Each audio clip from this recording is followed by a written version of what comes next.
So I would like to thank everyone, first of all, the conference participants of Quantum Methods and Attoscience for your patience, because we had tons of technical problems today, but we are doing fine. We have now a public lecture by Professor Marc Vrakking. I mean, quantum and Atto has been a key topic of this conference. We thought at the beginning that it should be one day, but it turned out that it's been 3 days. We have talked a lot about quantum, a lot about Atto, and today what we are going to hear, and I can see that we have people from the public coming in, not only from the conference. We're going to hear about Attosecond science in the age of entanglement, which goes directly to this point.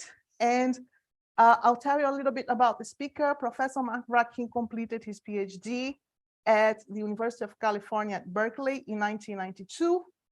And after postdoc positions at the National Research Council in Ottawa and the Vrije Universiteit Amsterdam, he led a scientific group at the Vom Institute for Atomic and Molecular Physics, AMOF, from 1997 to 2011, and he initiated a research program focusing on the use of ultra-short, femtosecond, and attosecond, extreme ultraviolet, and X-ray laser pulses in studies of time-resolved atomic and molecular dynamics. And since March 2010, he has been director at the Max Born Institute, Berlin, and he is also the head of Division A, Attoscience, and he investigates electron dynamics and attosecond timescales, nuclear dynamics in femtosecond timescales, and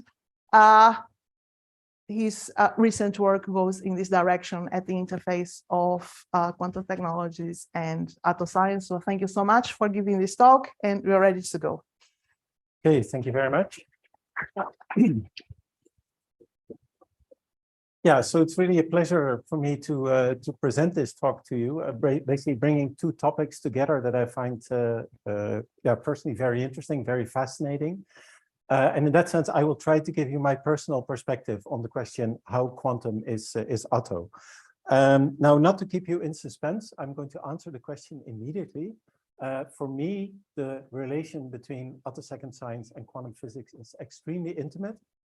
For me, attosecond science is an absolutely wonderful playground to see, investigate, better understand the various manifestations of quantum physics, and perhaps also in reverse. Perhaps the field of attosecond science can at some point also mean something for the field of quantum physics and quantum information. So that's my personal take on it. These two topics have a lot to do with each other, and in my talk today, I'm going to try to give you some illustrations of that. Now, I do want to qualify this a little bit.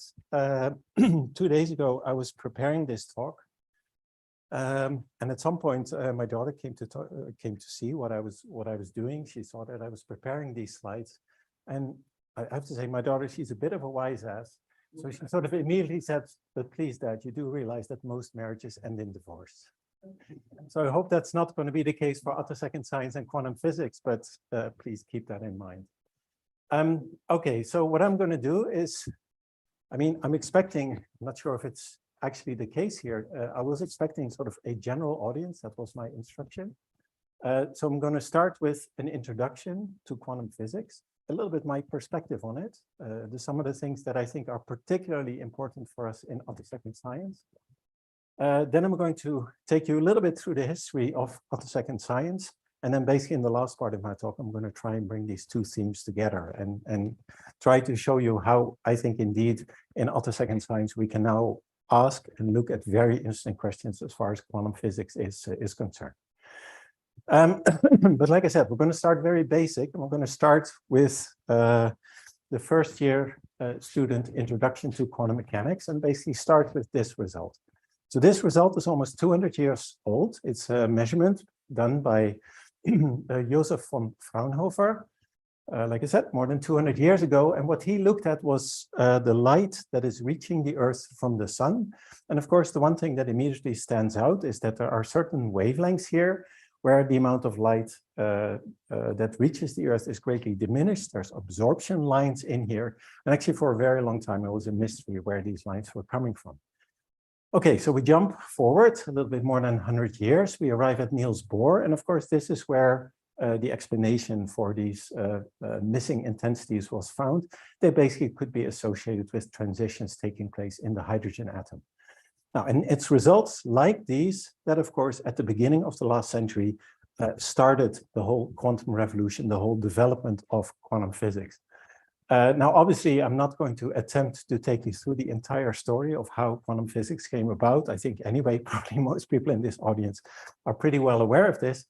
But I do want to emphasize, I mean, some of the new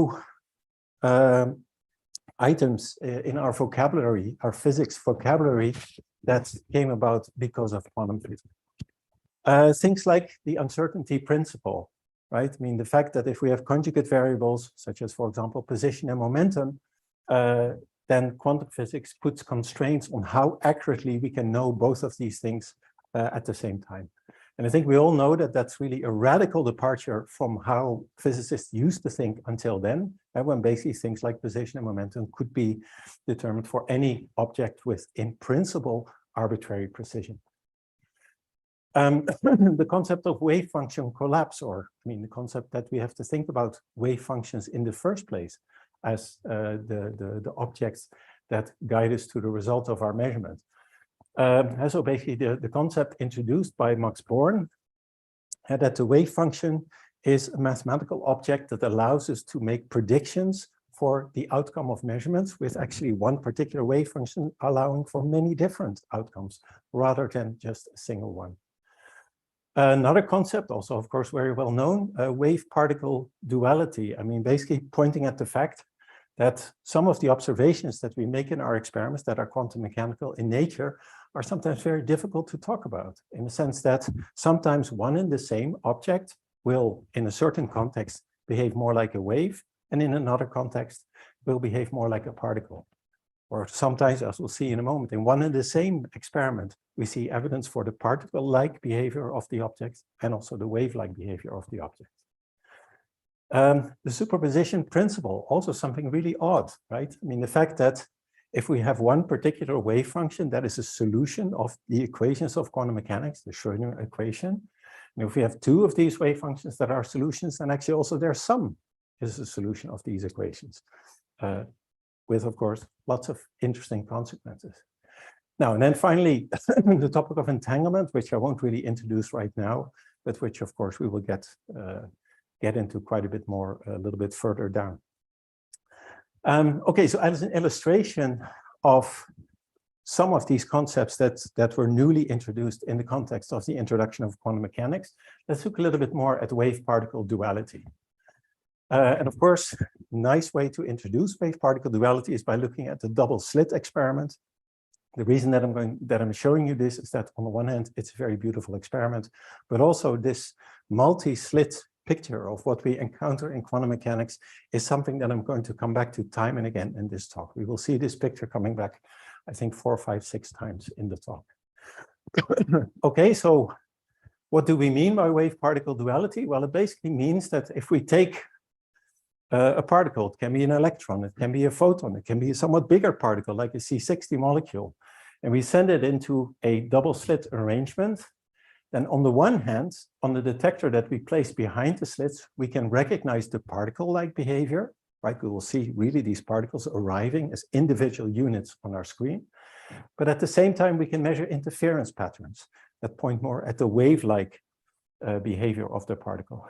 Now, this, of course, is what Richard Feynman described as a phenomenon that is absolutely impossible to explain in any classical way, and which has in it the heart of quantum mechanics. In fact, he said, in reality, it contains the only mystery. Not sure if I entirely agree with that. I think entanglement is still a little bit more mysterious. But well, certainly Feynman is an authority that we should take seriously. So let me show you an example of such a double-slit experiment. So this is a double-slit experiment that was carried out with an electron beam. So basically an experiment, there was a beam of electrons directed at a double-slit arrangement. And what we're looking at here is a screen on which the arrival of individual electrons is recorded. Right, you see the little white dots that are beginning to accumulate on this screen. Every dot is basically an individual electron that is arriving on the screen that is placed behind the two slits. So that's clear evidence of the particle-like nature of what we can see in an experiment. But then what you see now, I mean, as the experiment continues and we begin to accumulate more and more of these electrons on our screen, we see that these electrons, they don't arrive everywhere with equal probability. And basically what we see is that there is an interference pattern that is building up. So that's really evidence of the wave-like nature of these electrons in this experiment. And so in this experiment, we really see at the same time observations that point us in the direction of particle-like behavior of the electrons, but also observations that direct us in the direction of wave-like behavior of the electrons. In the time that I've done experiments, I've actually had the pleasure to do an experiment like this. So in my laboratory, when I was still in Amsterdam, we at some point did photoionization experiments where we took atoms, for example, the xenon atom, and we photoionized these atoms with a narrowband laser, giving the electron just enough kinetic energy to escape from the atom. And then just like in the double slit experiment, we also projected these electrons on a screen. And sure enough, also in this experiment, you see an interference pattern, the wave-like behavior of these photoelectrons that were formed. If you look carefully, of course, this is a relatively high quality measurement. If you look carefully, you see a little bit graininess in this image, because also this image is built up essentially one electron at a time. So if you're standing in the laboratory, you see how this image is built up one electron at a time. Okay, so let's continue. And now what I'm going to start talking about is the concept of entanglement, or what Einstein initially referred to as spooky action at a distance. The book cover that you see here is called, the book is called The Born-Einstein Letters. Max Born and Einstein were very good friends. They kept a correspondence throughout their life. And there's a very interesting book where you can read back all the letters that they exchanged over 3 or 4 decades. In these letters, they really wrote about everything. They wrote about culture, they wrote about some of the major political developments that were occurring at the time. And of course, they also wrote about physics. And it is, in fact, in one of these letters that Einstein expressed his great discomfort with some of the aspects of the quantum theory as it was being developed, in the sense that here he said, I cannot seriously believe in it, the theory of quantum physics, because the theory cannot be reconciled with the idea that physics should represent a reality in time and space free from spooky action at a distance. That's where the term was first introduced. So what you can tell here is that Einstein was really bothered by the fact that there are certain quantum mechanical situations where we're not allowed to think of our quantum mechanical objects as objects that have a specific place, a specific velocity, that have specific properties of their own. Right? That is basically this concept of reality in time and space. Now, this was not the first time that Einstein wrote about this. In fact, his major contribution to this discussion is the paper that he published in 1935, together with his colleagues Podolsky and Rosen. So this is the famous EPR paper. It's actually the most cited of all of Einstein's papers, about 5,000 citations, if I remember correctly. So this is more cited than special relativity, general relativity, Brownian motion, photoelectric effect. This is the most cited paper of Einstein. And in this paper, Einstein considered a physical situation that we would now refer to as entanglement. The term didn't exist yet at the time. So basically what Einstein considered is, suppose that we have two systems, 1 and 2, that have been in contact with each other at some early time. So here between t is 0 and t is t, after which time they separate. And now we want to quantum mechanically describe this system consisting of these two subsystems, 1 and 2. Well, clearly, each of these subsystems deserves to be described by a wave function. And that basically means that the total system is described by products of a wave function for system 1 and a wave function for system 2.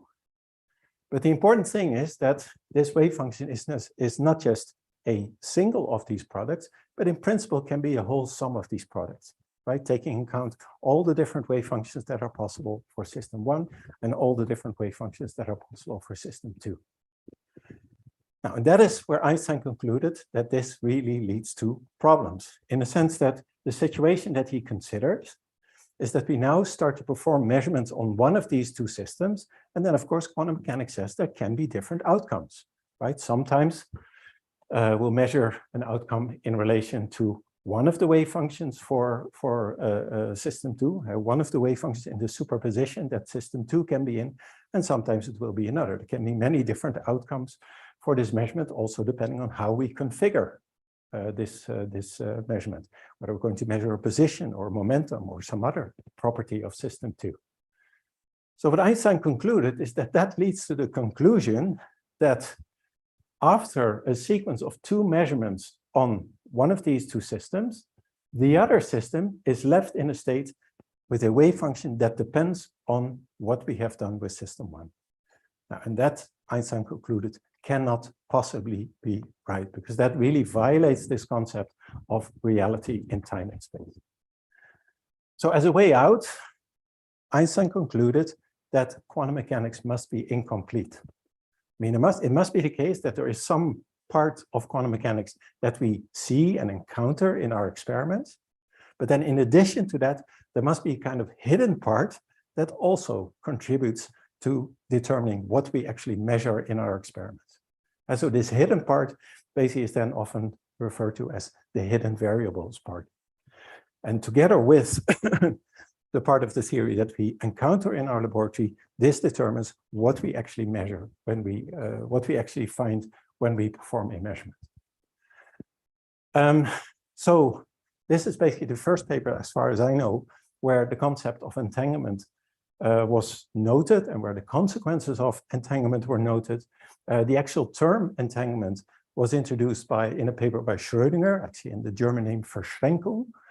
And at the same time, also Schrödinger presented there what is arguably the most famous entangled system that we will find in the literature, namely the famous Schrödinger cat state, right? Which is an entangled state consisting of an atom that has decayed in combination with a cat that is dead, or an atom that has not decayed in combination with a cat that is alive. Clearly entangled state, an entangled state, and of course also clearly a state that points us in the direction of the rather absurd consequences that we can encounter when we're dealing with states that are entangled. Now, after these papers, which were both published in the mid-30s, the topic of entanglement lay dormant to some extent, as far as I know from my reading, until it was picked up in the 60s by John Bell. And John Bell actually initially tried to prove that, I mean, his initial motivation, as far as I know, was actually to prove Einstein right, and to prove that local realism is really the right way to think about physical problems. However, in his theoretical work, John Bell's theoretical work led him in a rather unexpected direction. And basically, he came to the conclusion that physical theories that are based on local realism, so basically theories like the ones that Einstein had been arguing for, basically are incompatible with quantum mechanics, cannot reproduce the results of quantum mechanics. And that was really important because that basically launched an experimental method that could be tested in order to find out whether local realism is the way to think about physics or whether quantum mechanics is the right way to think about physics. And so basically, in the words of John Bell himself, he said that if a hidden variable theory is local, then it will not agree with quantum mechanics. And if it agrees with quantum mechanics, then it will not be local, right? And it has to be a non-local theory in order to agree with quantum mechanics. And like I said, importantly, John Bell then came with a prescription for a particular measurement that one could perform to actually test whether quantum mechanics is correct or not, or whether indeed this non-local behavior exists within quantum mechanics. In the sense that he argued that quantum mechanics will show correlations that are stronger than any correlations that can be displayed by a locally realistic classical system, so a system carrying hidden variables.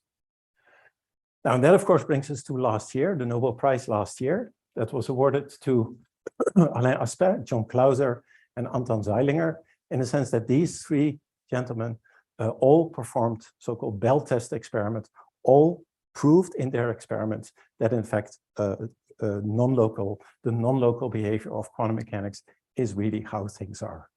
Even though it's very difficult to think about, very difficult to have an intuitive understanding, it is simply how nature works.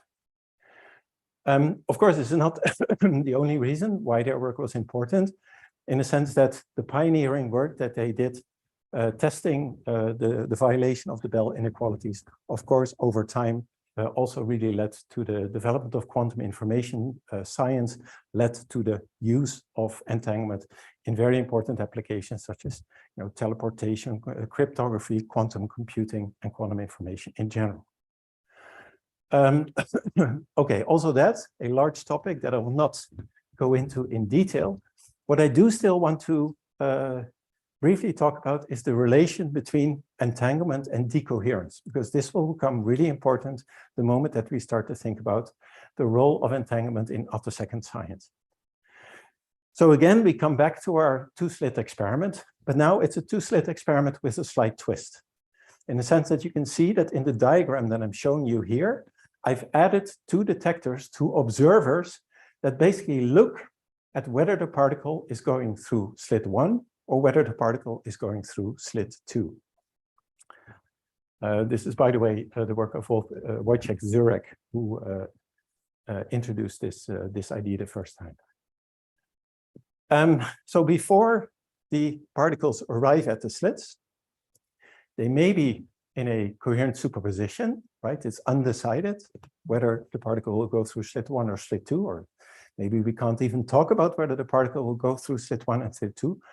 And our detectors is basically in a position where it is ready to make an observation, right? Nothing has happened yet. Both detectors are simply standing ready to make an observation. Now, what is the situation after the outcome or after the passage of the particles through the slits? If the particle goes through slit 1, then detector 1 will have registered this. If the particle goes through slit 2, then detector 2 will have registered this. So you see what's happening here is that this initial state that we start with has been turned into something that begins to look like an entangled state, right? It begins into sum of two direct products of a wave function for the particle and a wave function for the detector system. Now, whether or not it really is an entangled system basically depends on the properties of these detectors. I mean, how well do these detectors work? I mean, how well do they actually distinguish whether the particle is going through slit 1 or through slit 2? So there's basically two extreme situations that we that we can now encounter. The first situation is that the two detectors see the world very, very differently, have no overlap, right? In other words, detector 1 really sees slit 1, and detector 2 really sees slit 2, and the two detectors together are perfectly able to distinguish whether the particle comes through slit 1 or slit 2.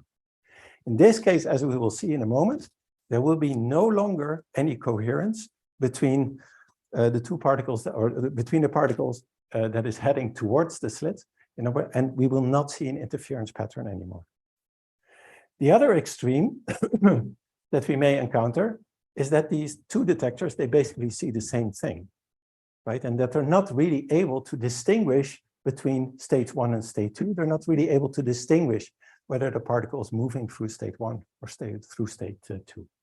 In this case, we will expect that we can see an interference pattern. It's like the detector isn't even there.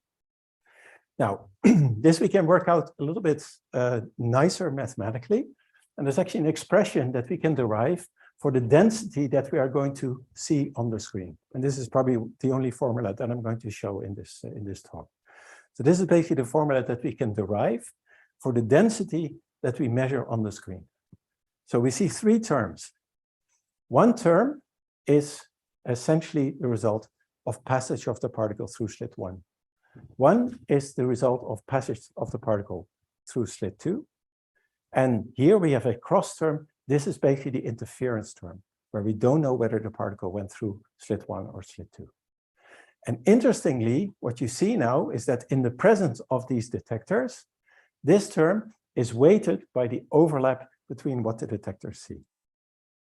In other words, if the detectors distinguish slits 1 and 2, if they can distinguish through which slit the particle is coming, then this term is wiped out, because this overlap is 0. On the other hand, if the particles see the same thing, if they can't really distinguish slit 1 or slit 2, then this term survives. So please remember this. This will become very important later on when we start to look at the role of entanglement in attosecond science. Okay, so it's high time that I start talking about attosecond science. So now what I'll do, and I'll do this relatively quickly, is take you through the development of laser physics that has led us to the point where we are able to do attosecond experiments. This, of course, started with the discovery of the laser by Theodor Neumann in 1960. It's often said, I don't remember the exact quote now, but that laser initially was a tool looking for an application and not so clear if it was useful. I have to say, on second thought, I question this story a little bit, because actually, if you see where the first result, the first laser was published, then you see that this was a publication in Nature. So I would suspect that Neumann knew that he was onto something when he developed this tool. Okay, so of course, with the development of lasers, with the availability of coherent light, it basically meant that in the laboratory, suddenly intensities were available like they never had been before. And so actually very quickly after his first paper, already 1 year later, we see the first application of nonlinear optics using one of the newly developed lasers. So this is basically the experiment by Peter Franken, where he first demonstrated the process of second harmonic generation. And so basically the combining of two photons at a particular driving laser frequency, in this case, wavelengths of about 690 nanometers, producing a single photon at twice the photon energy. In other words, half the wavelength. This paper, I have to say, not really the proudest moment of physical review letters. In a sense, of course, it's a very respected journal. Unfortunately, in this particular case, the very faint spot in this measurement here, signifying the production of the second harmonic, was removed in the editorial process. They thought it was a speck of dust and didn't want to publish dust. Okay, so from there, of course, over, meanwhile, 5-6 decades, we've had an enormous development in our laser systems. And what's in particular relevant for us now, since we want to talk about attosecond science, are various steps that have made our lasers more intense and also that have made the pulses much, much shorter.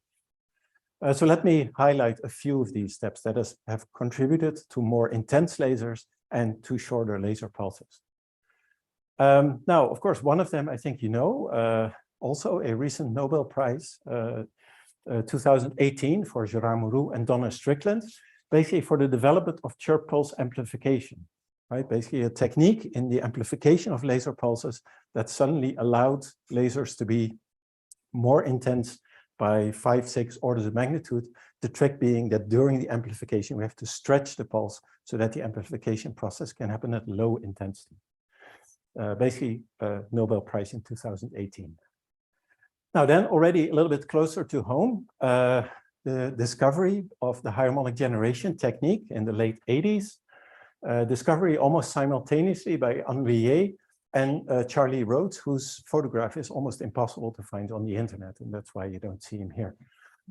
And then some 4 or 5 years later, the actual interpretation of what happens in harmonic generation, how this process operates, how the extreme ultraviolet light in harmonic generation is produced, almost simultaneously by Ken Kullander and Paul Corkum, basically the interpretation in terms of the well-known 3-step picture. So here you see, I think we've seen a few of these already today, a typical harmonic generation spectrum. So basically a spectrum showing that in an interaction of an intense laser with an atomic or molecular sample, we can produce high energy photons at photon energies that are odd multiples of the photon energy of the driver laser.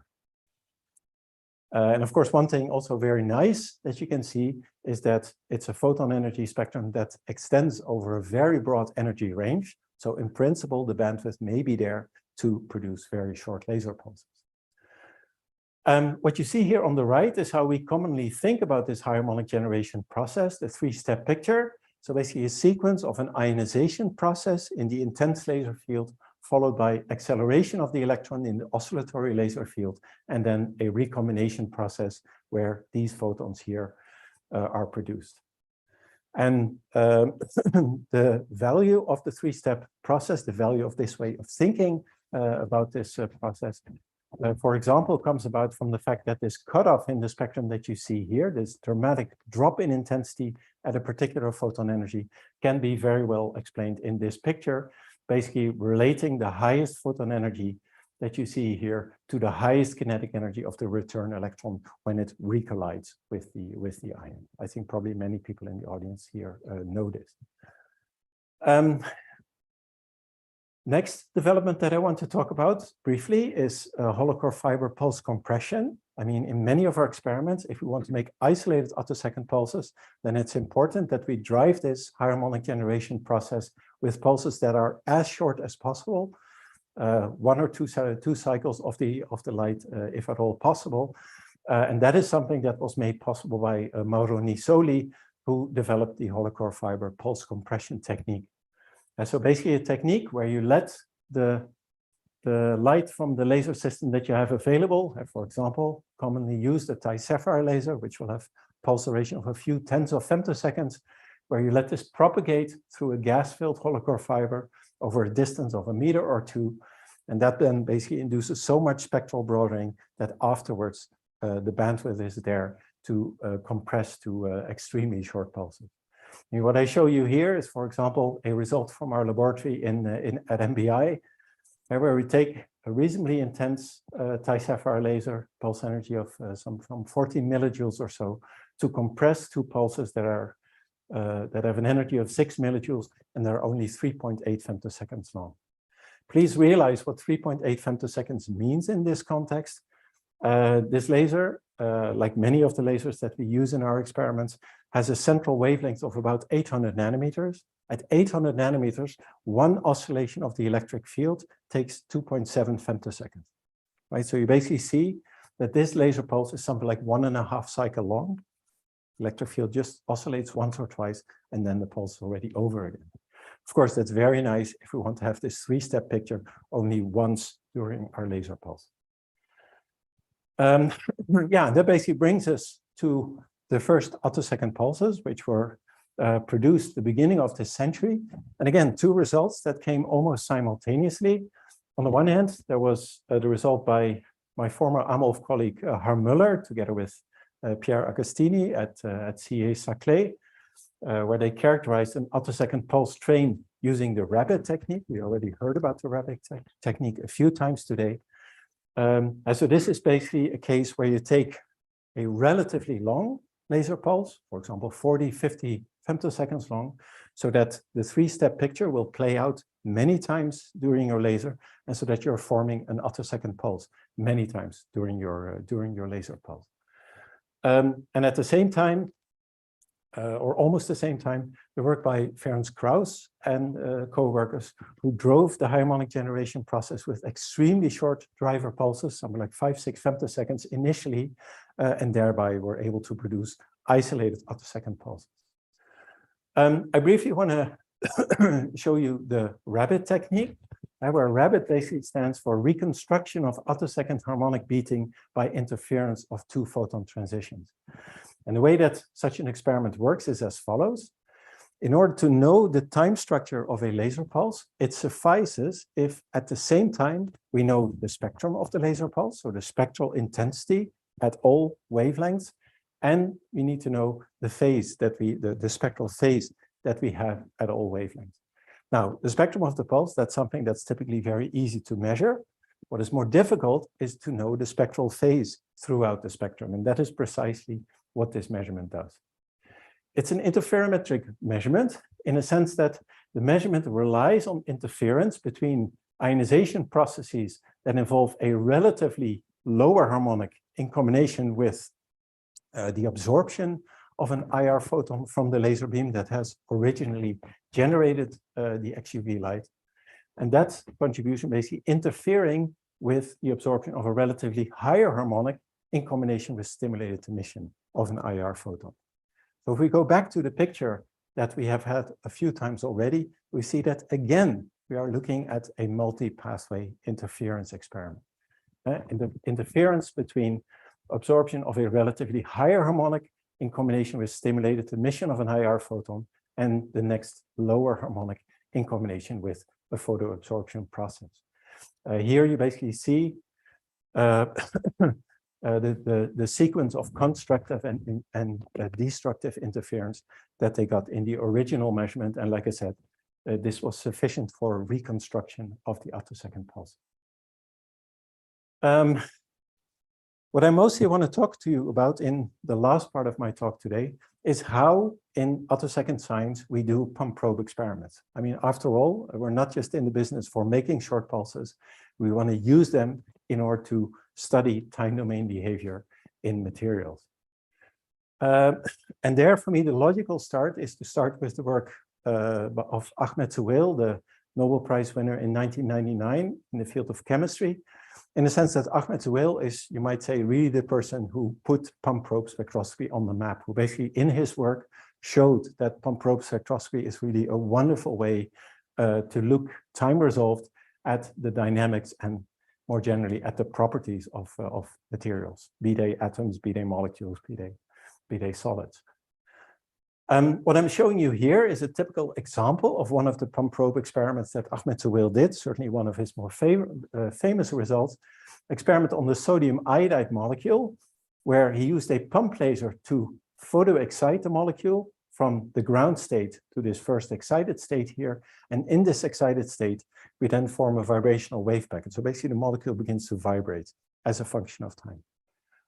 And this vibration is something that one can very nicely follow in the experiment, in the sense that with a probe laser at a variable time delay, he further excited to a state up here. And from this state, light was emitted. So the result that you see down here is the amount of light emitted by this upper state as a function of the delay between the preparation of this state and the further excitation of this vibrational wave packet to this final state. And you very nicely see this oscillatory pattern basically indicating that this molecule is vibrating. You see this vibrational pattern dephasing and decaying over time. That is actually because this excited state is not stable, but there's an escape path here at near the outer turning point, where actually every time that the vibration comes to this point, a certain fraction of the molecule will dissociate. And actually also that is something that you can map out in the experiment. In a sense, by using a slightly different probe laser, they could monitor here the arrival of dissociation fragments here in this exit channel, and you see the stepwise increase of these signals. So that's basically pump probe spectroscopy. Again, an interference experiment, in the sense that the proper way to think, or at least in my view, the proper way to think about a pump probe experiment is as an experiment where we initially have our system of interest in an initial state. At the end of the experiment, the system is in a final state, and for example, this excited state that emits light. And the reason that we can measure time-dependent behavior in our pump probe experiment is because there are multiple pathways that the system can follow from initial state to intermediate state to final state. The time dependence that we see in the measurement, the fact that we see these oscillations, all has to do with this intermediate state, in the sense that in this intermediate state, the different components in our wave function superposition acquire phase differences proportional to the energy differences between pairs of states. And if we look at our final signal, then we can write this as a sum or an integral of oscillatory terms, where all the frequencies are given precisely by these energy differences. And so again, a pump probe experiment is an interference, is a multi-slit interference experiment. In my own work, this is a long time ago when I was a postdoc working with Albert Stolo at the National Research Council in Ottawa. I've also been involved in these kinds of experiments. One experiment that Albert and I did together was where we took the bromine molecule with a pump laser. We excited the bromine molecule to the B state, as we see the second electronic state above the ground state. And from there, at a variable time delay, with a probe laser, we ionized the molecule. And what we measured was simply the number of ions as a function of the delay between the pump and the probe. So that basically leads to this experimental trace that you see down here with lots of oscillations in it. And if we take a Fourier transform of this trace, we arrive at this result where we see that in the Fourier domain, we have a number of peaks. Each of these peaks can readily be assigned to an energy difference between two of the states that we have excited with our pump laser, just as we would expect based on the picture that I showed on the previous slide. Okay, so with that, we have arrived at Attosecond science. And with that, it's now time to bring these two themes of Attosecond science and entanglement together. Why do these two things belong together, or why is it natural to expect that entanglement will play a role in Attosecond science? Well, the reason for this is the fact that in Attosecond science, we work with very large photon bandwidths, we work with high photon energies. That basically means we work by definition with ionizing radiation. It doesn't matter which atom, which molecule, which piece of solid material we use. The moment that we fire an attosecond pulse at this material, it can be ionized. Now, an ionization is a process that basically takes our quantum system and splits it into two parts, an ionic part and an electron part. As I want to show you now, we can frequently encounter situations where these two parts of our quantum system will be entangled, meaning that we cannot write the wave function of our total system as a direct product of an ionic wave function and an electron wave function, but rather we will be dealing with a wave function that is a sum of several of these parts. And what I want to show you now in the last few minutes of my talk, that the fact that this is true is something that we can really see in the laboratory. In the laboratory, we can see the effect of the entanglement between the ion and the photoelectron. How can we see it? Well, we can see it because just like in this multi-slit experiment that Wojciech proposed, the moment that we find a way in our experiment to influence the entanglement, then immediately this will have consequences for the coherence that we see in our experiment. It will have consequences for our ability to see time-dependent patterns, interference patterns in our experiment. Now, to illustrate this, so in that sense, yeah, we're back to the picture by Wojciech. Our detector in the experiment that I'm going to show you is going to be the electron, and states 1 and 2 are basically going to be the ionic states that we form in the experiment. So in other words, we're going to encounter a situation where if the photoelectrons can distinguish the states of the ion that we are forming, then that precludes the possibility to see coherence between the ions. And on the other hand, if we form photoelectrons that cannot distinguish the ionic states, then we're going to see that the measurement of ionic coherence is possible. Okay, so briefly about the experiment. We're going to do the experiment in the setup that you see here. The setup that you see here basically is what I would say a rather standard attosecond setup, as you will see it in quite a few laboratories around the world at the moment. So in this setup, we start with an intense few cycle laser pulse, typically in the near infrared, 800 nanometers or so. So in this case, that's basically the output of one of these hollow core fibers that I was talking about a moment ago. Now, and then what we do in our implementation of this experiment, we split this laser pulse in two, and we basically send it into an interferometer in a sense that eventually the two arms will come together again and propagate together into our experiment. In one of the two arms of the interferometer, we perform the harmonic generation process, and in that sense we convert here the infrared light that we have in this arm to an attosecond pulse, either an isolated attosecond pulse or an attosecond pulse train. And so then after exiting the interferometer, we have basically this attosecond pulse and the infrared that has gone over this lower path propagating together towards our experiment. Now, then it depends what the experiment is that we want to do. In the results that I will show you today, we're going to make use of this device here, a velocity map imaging spectrometer. And so basically a spectrometer where we accelerate electrons or ions towards a two-dimensional detector, where again, we detect their position because their position gives us velocity information. Alternatively, we'll only see a little bit of that in a moment. We can also use this XUV spectrometer to monitor the harmonic generation process, or also really to use it as an experimental tool. The experiment that we are going to look at is what I would argue the easiest attosecond experiment that you can do. I mean, anybody who wants to start in attosecond science, I would say do this experiment first, because life will never be easier than in this experiment. So why is this experiment so easy? Well, I mean, the moment that we have attosecond pulses, it's very easy to drive the ionization process that you see here, right? It's very easy to take hydrogen molecules, ionize them, and produce the lowest electronic state of the ion. What you see is that that is a bound state. So just like we've seen in the bromine, we get a vibrational motion in this electronic state as soon as we form it. Now, this vibrational motion is extremely easy to detect, because when this vibration is near the outer turning point, then it just takes a single IR photon to lift the system up from this lowest electronic state to the next higher electronic state, which is a dissociative state. So that's going to result in dissociation of the molecular ion, producing an H+ that we can easily detect. On the other hand, when the molecular bond is contracted, where we are close to the inner turning point, then it is very, very difficult for the IR laser to induce this dissociation process. It takes many, many photons of the IR laser to do this.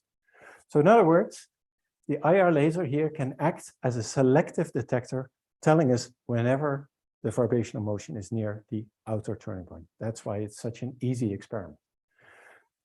Here you see the typical result of this experiment. So this is one of these velocity map imaging measurements. So basically the bright red stuff that you see in the center are the H+ ions that are formed by this sequential XUV plus IR absorption.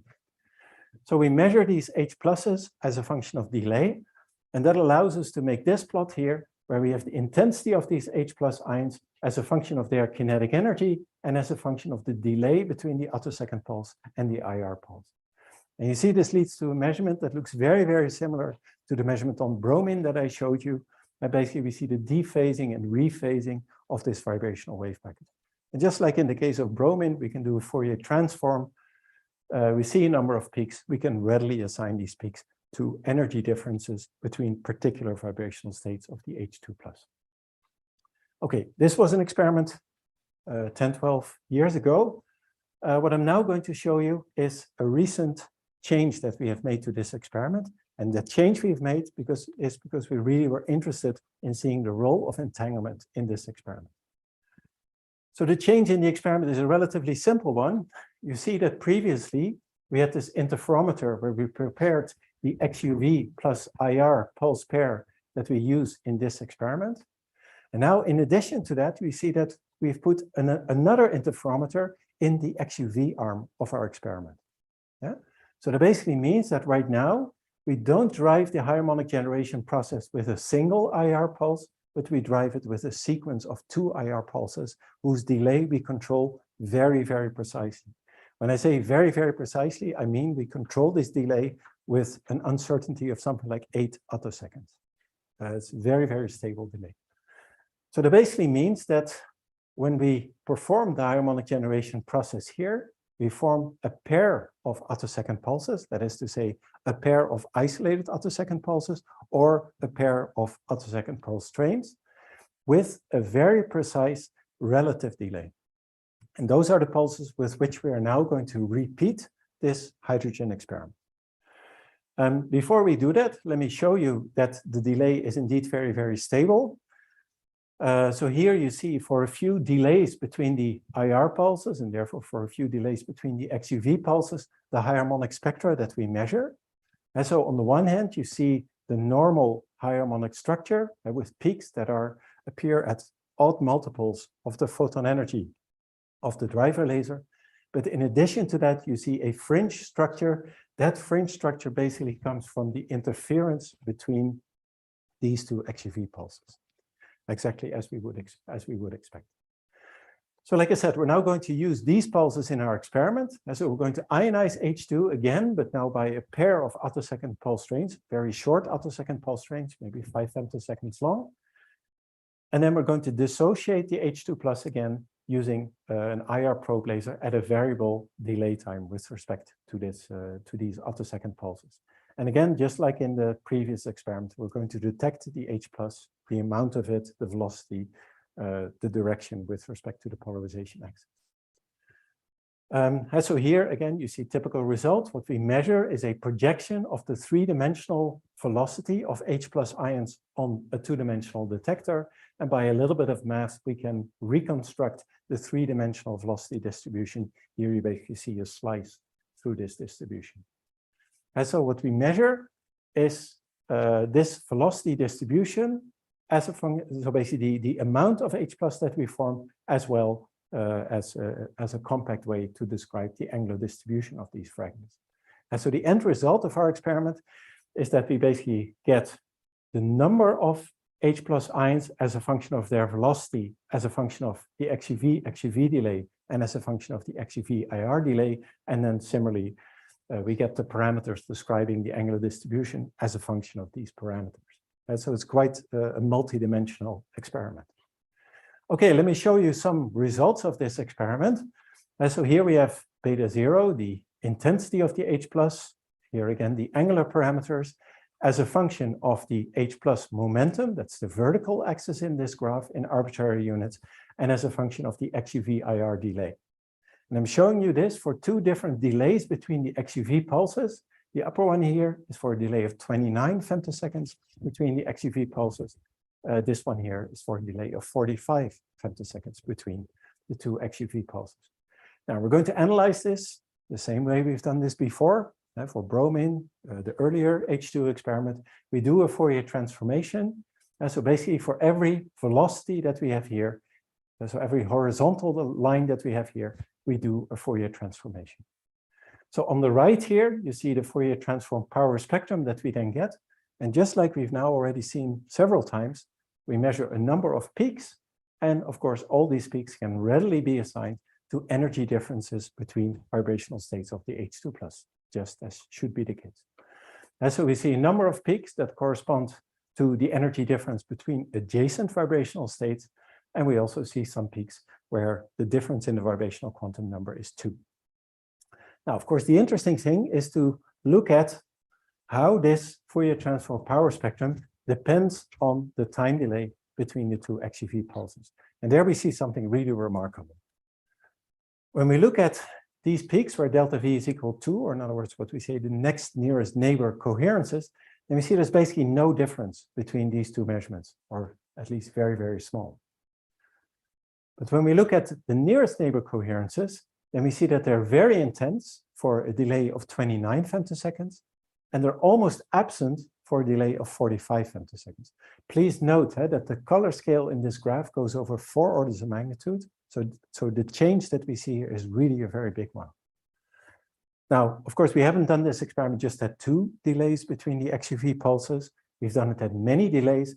And in fact, what we see is that all of these 4 frequency components that we see, the intensity and also the angular parameters are oscillating as a function of the XUV delay.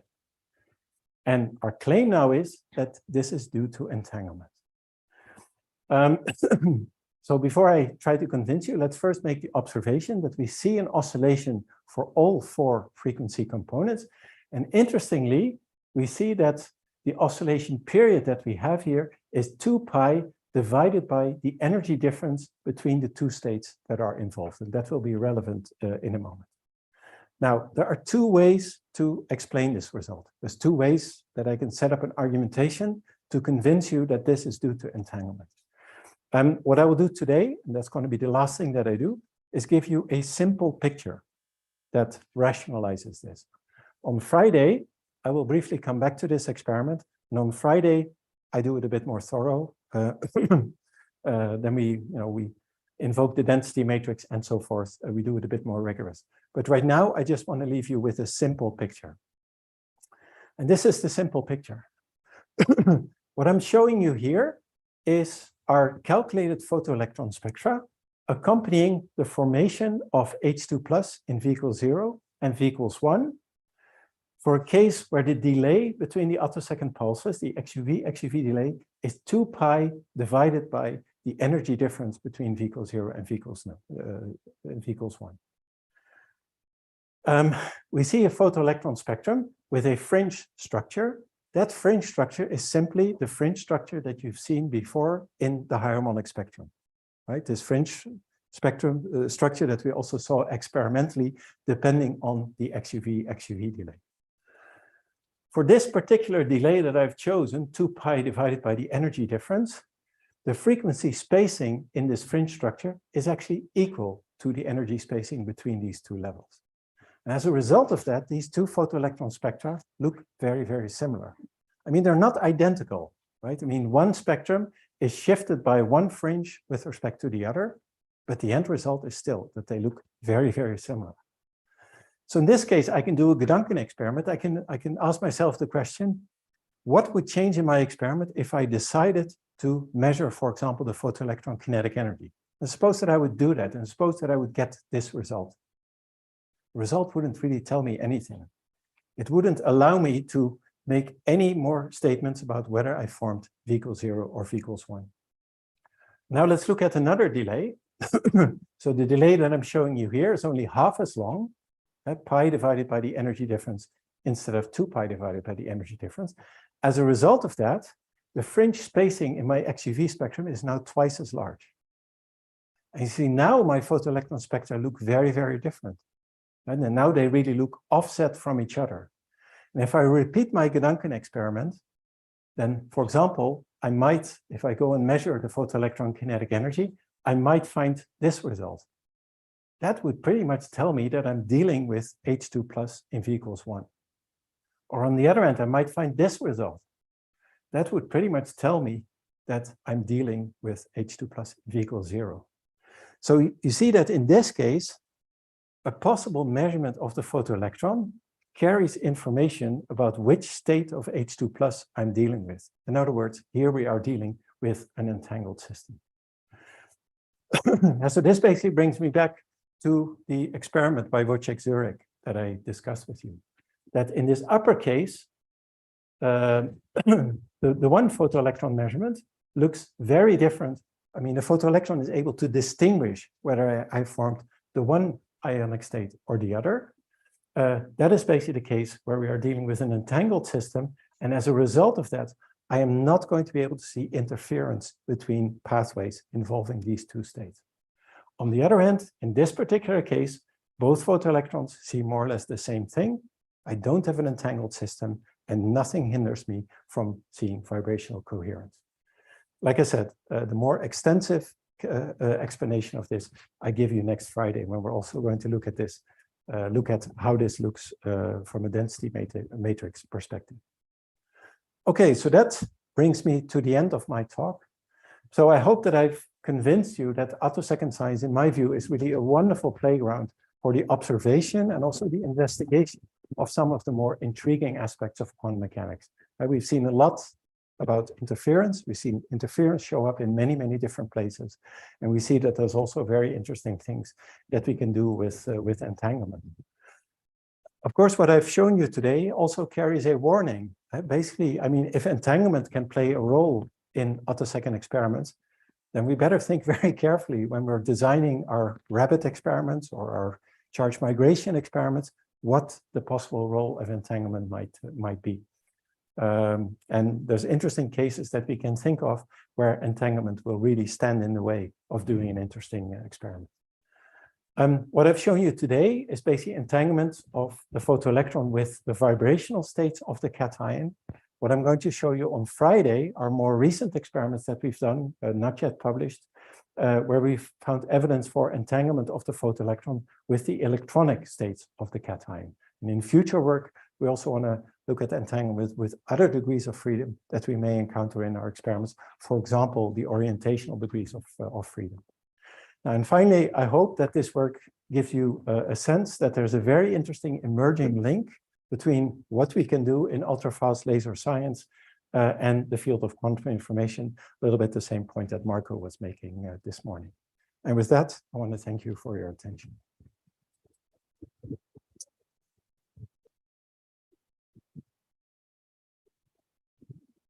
Other questions, comments?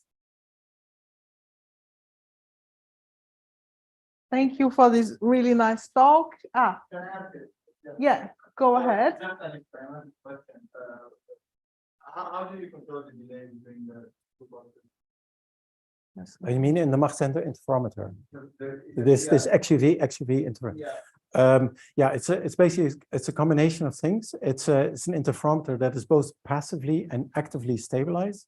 So it's passively stabilized in the sense that everything is small, everything is heavy, everything is robust.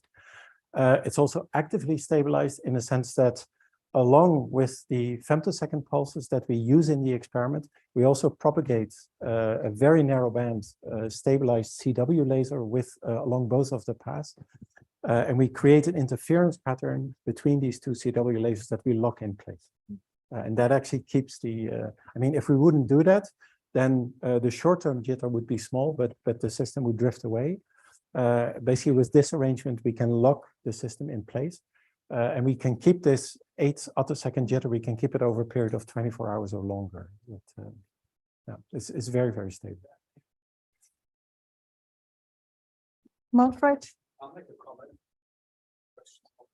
Yes, go ahead. Slide showing the Mayman result where he invented the laser, and Yes. and below you had the Franken Yes. experiment, and you pointed out that PRL was not very good at editing this one, but you did not mention that PRL rejected the Mayman work, and after that it had to be published in Nature. At least that's the Is that right? story. This I didn't know. That's the story as far as I know Seriously, it. I didn't know that. So I think in both cases, maybe PRL did not make the right, did not do the right things. But this is the only time that PRL made a mistake, right? Yeah. Yes. Oh, I didn't know that. No. Yes, go ahead. Yeah, I have a question, more like a general question. So you mentioned the potential application to quantum technology. So have you thought about which possible application with this type of mission we have? Because I'm not expert at all, but it's like they have applications like for quantum computing or quantum memories or communication. So which Yeah. Yeah, I mean, that's certainly a question that I've asked myself. It's a very, very difficult question to answer. I have to admit. I mean, I think at the moment, I mean, the message that we can have for the quantum information community is that, I mean, there is a new set of tools available with which we can consider to look at the questions of quantum information. In that sense, for example, this morning, I was very pleased to see the talk by Marco Ruberti. Certainly myself, I thought about, is there a way that we can do a Bell test with the tools that we have? I so far didn't find it. I think now Marco possibly did. I mean, I think it's these kinds of things that we can think about. I mean, one thing, I will not go into detail because it would take too long. But for example, when you think about it, I mean, there are definitely ways that we can configure experiments to, for example, create the EPR paradox and so on. That is actually something that we are going to be doing. Now, is that useful for quantum information? I don't necessarily want to claim that. But I think this is how slowly but surely we can start a dialogue with quantum information. And maybe at some point we will see that the very special tools that we have developed for attosecond science, that we can also use them in this kind of context. Okay, yes. Two people. You mentioned a very good example of the entanglement between the electron and the parent ion. But for application point of view, the entanglement of photons is more, appealing. Do we have any examples of photon entanglement in our Attosecond sites? Not so far. Not so far. I mean, I wouldn't rule out that it's possible, but. Okay, Maciek, would you like to make a remark? Because I know you've been doing it. No, it's talking on Friday. You, Yeah, so you mentioned that you do it on H2. Well, what about the bigger molecules, for example? That doesn't have any effect. Is there a reason why it would be hard to do it on bigger molecules? I'd say yes and no. I mean, we have plans for experiments on bigger molecules where we certainly think that we will see effects like this or similar, perhaps even more interesting than what we see here. Having said that, I would suspect that when the molecules get truly large, that then probably the role of entanglement will become less, in the sense that I think the reason that entanglement shows up so clearly in this experiment and also in the experiments that I can show on Friday, I think has a lot to do with the high symmetry that we have in these systems. And I think the moment that we go to, let's say, large biomolecules or so, where symmetries are getting lost, then I think also the chances to see the effect of entanglement are slowly but surely getting lost. But that's my intuition at the moment. It's not proven rigorously. we are all good? Or are there further questions? No, if not, let's thank Marc again for a great talk. It was very instructive. We learned a lot. Now, there are supposed to be some drinks there. I'm not sure if it's like the Schrödinger cat, there is some drink or there's not drink. But at least I have ordered a few weeks ago, but we'll find out.